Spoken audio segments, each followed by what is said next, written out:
ang hinanaing ng mga magulang ng Palawan State University College of Business Administration na kung saan mayroon pong 161 mga mag-aral ang nagnanais at naghahanap ng katugunan mula sa Palawan State University at humihingi po ng ating tulong sa Sangguniang Panlalawigan upang matiyak na ang mga tugon ay magre-resolba ng kanilang mga hinanaing. Ito po ay may kinalaman sa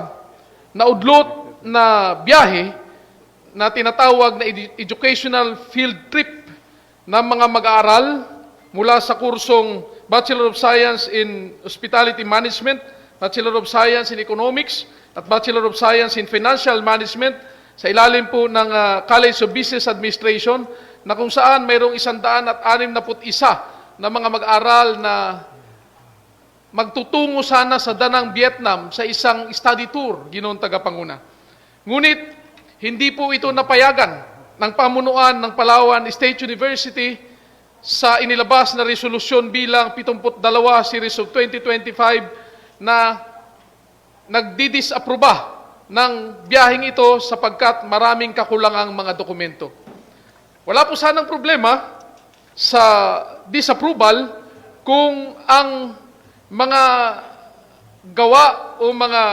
hakbangin ay hindi naunahan po, katulad na lamang ng paniningil sa mga kabataan at sa kanilang mga magulang ng halagang halos aabot sa 34,000 pesos at mga paunang pagkuha ng mga ticket sa domestic na nagkakahalaga na mahigit 10,000. Kung tutuusin po, Ginoong Tagapanguna, ay halos nasa 50,000 pesos ang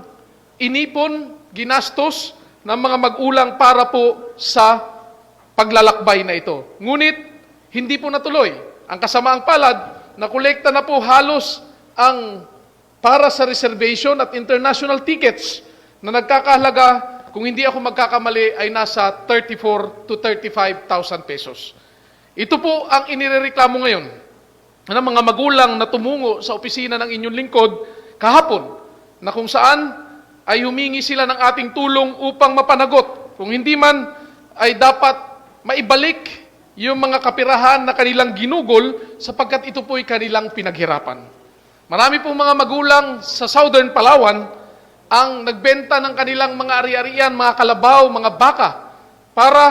makuha lamang at magkaroon ng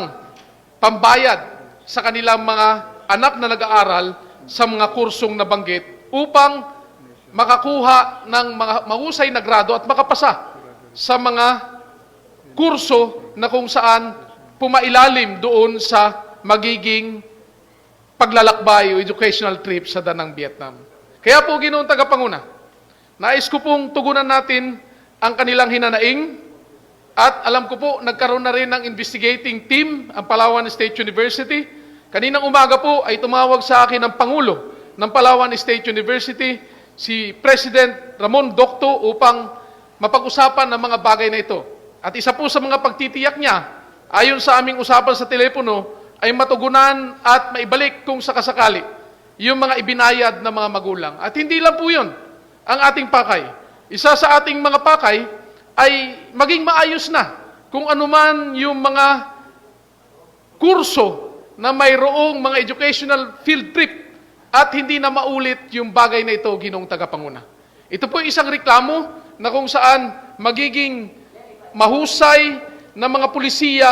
ang nais nating magawa sa mga susunod na mga araw. Kaya po, nais kong idulog ito sa committee na kung saan pinangungunahan ni Honorable Winston Arsaga upang maipatawag ang pangalawang Pangulo ng Palawan State University, may kinalaman sa Student Affairs, kung maaari ang Commission on Higher Education representative sa pamamagitan ng kanilang regional director, ang head ng investigating team upang mailahad sa atin kung ano na ang nangyaring investigasyon, ang mga profesor o ang mga lecturer na nagpasimula ng aktibidad na ito ng paglalakbay, ganon din ang iba pang mga opisyal ng Palawan State University upang malaman natin ang kanilang katugunan at magkaroon ng solusyon ang hinanaing ng mga magulang. Hindi lamang po sa mga kursong ito, kung hindi na rin sa iba pang mga reklamo na idinulog nila sa atin.